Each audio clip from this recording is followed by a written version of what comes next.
सहकार महर्षी श्री शंकरराव कोल्हे सहकारी साखर कारखान्याची 62वी वार्षिक सर्वसाधारण सभा शनिवार दिनांक 28/9/2024 रोजी दुपारी 2 वाजता सुरू झाली।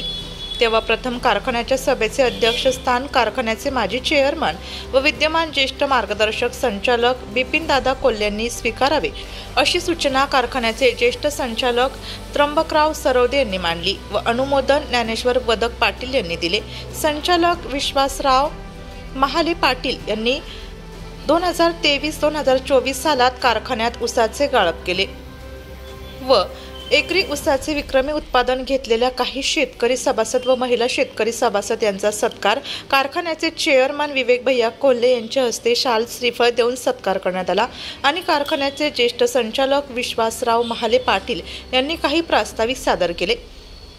व नंतर कारखान्याचे व्हाईस चेअरमन मनीष गाडे पाटील यांनी भारतातील व महाराष्ट्रातील काही राजकीय नेत्यांचे, देशाचे स्वातंत्र्य सैनिक, खेळाडू, कवी, लेखक, पत्रकार, साधू, महंत, सभासद, पत्रकार, कारखान्याचे आजी माजी संचालक व सभासद मयत झाले त्या सर्व व्यक्तींना भावपूर्ण श्रद्धांजली अर्पण केली व 2 मिनिटे सर्वजण उभे राहून मौन पाळून सर्वांना भावपूर्ण श्रद्धांजली अर्पण केली आणि नंतर कारखान्याचे MD PR कानोडे यांनी कारखान्याचे मागील वर्षाच्या ताळेबंद पोस्टिंगचे वाचन केले। नंतर कारखान्याचे चेअरमन विवेक भैया कोल्हे यांची देशातील इफ्को खत कंपनीच्या संचालक पदावर नियुक्ती झाली म्हणून त्यांचा गौरव व सत्कार कारखान्याचे आजी माजी संचालक यांनी फेटा बांधून शाल श्रीफळ देऊन सर्व सभासदांच्या वतीने सत्कार केला। नंतर कारखान्याचे माजी चेअरमन व विद्यमान संचालक व ज्येष्ठ मार्गदर्शक व श्री साईबाबा संस्थानचे माजी ट्रस्टी व अहमदनगर जिल्हा सहकारी बँकेचे माजी संचालक बिपिनदादा कोल्हे यांनी मागील वर्षीच्या ताळेबंद खर्चाला मंजुरी, चालू वर्षातील कारखान्याच्या वाढीव खर्चाला व कारखान्याच्या माध्यमातून बाय प्रोडक्ट वाढीसाठीच्या खर्चात सर्व सभासदांना माहिती देऊन मंजुरी घेण्यासाठी सर्व सभासदांमधून काही सभासद यांनी मान्यतेसाठी अनुमोदन दिले आणि नंतर कारखान्याचे चेअरमन विवेक भैया कोल्हे यांनी कारखाना चालू करण्यासंदर्भात काही विशेष अशा सूचना माहिती दिली आणि कारखान्याच्या माध्यमातून नवीन बाय प्रोडक्ट वाढीसाठीच्या प्रयत्नांसाठी व ऊसाच्या साखर शासनाच्या नवीन धोरणानुसार माहिती दिली आणि कोपरगाव तालुक्यातील ग्रामीण भागातील व शहरी भागातील सर्व शिक्षण पूर्ण झालेल्या मुलामुलींच्या नोकरी संदर्भात माहिती दिली व कारखान्याच्या माध्यमातून व महाराष्ट्रातील सर्व नामांकित कंपन्यांच्या माध्यमातून कोपरगाव तालुक्यातील सर्व शिक्षण पूर्ण झालेल्या मुलामुलींच्या नोकरी संदर्भात माहिती देऊन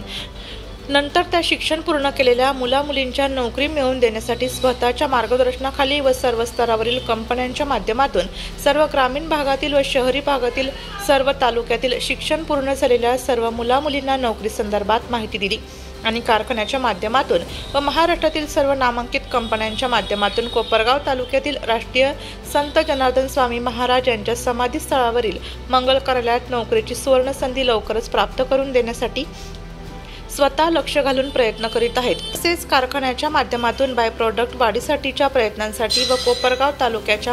पाण्यासाठी काही सूचना महाराष्ट्र राज्याचे मुख्यमंत्री व उपमुख्यमंत्री, पाटबंधारे मंत्री यांना प्रत्यक्ष भेटून व कोपरगाव तालुक्याच्या संदर्भात माहिती देऊन काही वाढीव पाण्यासाठी प्रयत्न करीत आहेत। की हे कोपरगावकरच आता तुमच्यावर फसवणुकीचा दावा टाकणार आहे कारण की तुम्ही 5 वर्षामध्ये कुठलंही काम या कोपरगावमध्ये केलेलं नाहीये म्हणून आता तुम्ही त्याच्यावर कुठलंही भाष्य न केलं तरच नवल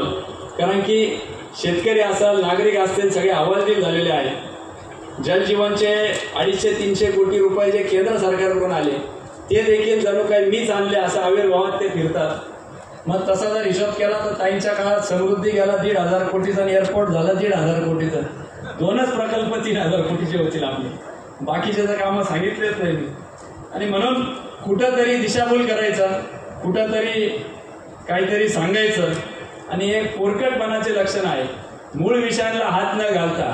आपल्या तालुक्याची जी परिस्थिती झालेली आहे जवळपास 18 ते 30 वयोगटामध्ये 60 ते 70 हजार युवक युवती आहेत। गेल्या 5 वर्षामध्ये फक्त 10चा प्रतिसाद आपल्या शेतकऱ्यांकडून मिळतो आहे। एकरी आपल्याला हेक्टरी जवळपास 7 लाख रुपये त्या ठिकाणी सबसिडी आहे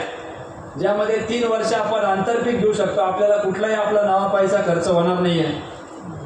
रोपं देखील आपण त्या ठिकाणी उपलब्ध करून देणार आहोत आणि 3 वर्षानंतर दर वर्षाला पुढचे 50 वर्ष ते बांबू आपण जरी कापले तरी आपल्याला त्याचं एकरी 40 टनाच्या वर त्या ठिकाणी ॲव्हरेज उत्पादन येतं आणि त्याचा सरासरी 2000 रुपयाप्रमाणे कारखाना ते बांबूचं आपलं जे काय आहे टन ते आपल्याकडून घेण्यास तयार आहे. परंतु आमच्या शेतकी खात्याचं म्हणणं आहे, दादा असं झालं तर आपला ऊस कुठं कमी होईल का काय अशी देखील त्यांनी भीती वर्तवली. परंतु आपला हेतू स्पष्ट आहे की कुठलंही पीक असलं तरी शेतकऱ्याला 2 पैसे अतिरिक्त कसे मिळतील. तो बांबू सुद्धा आपणच कारखाना घेऊन त्याच्यापासून इथेनॉल निर्मिती असेल किंवा इतर सगळे बाय प्रोडक्ट त्या बांबूपासून तयार होतात. त्याच्यामुळे त्याची काळजी शेतकी विभागाने करू नये. जास्तीत जास्त नाव त्या ठिकाणी शेतकऱ्यांचं घ्यावं, त्याच्यामध्ये देखील चांगलं उत्पादन आपल्या शेतकरी वर्गाला मिळू शकतं. त्याचप्रमाणे इतरही सर्वच विषय. नाशिक लोकशाही न्यूजसाठी समाजभूषण डॉक्टर तानाजी मामा लामखडे रवंदेकर, अहमदनगर.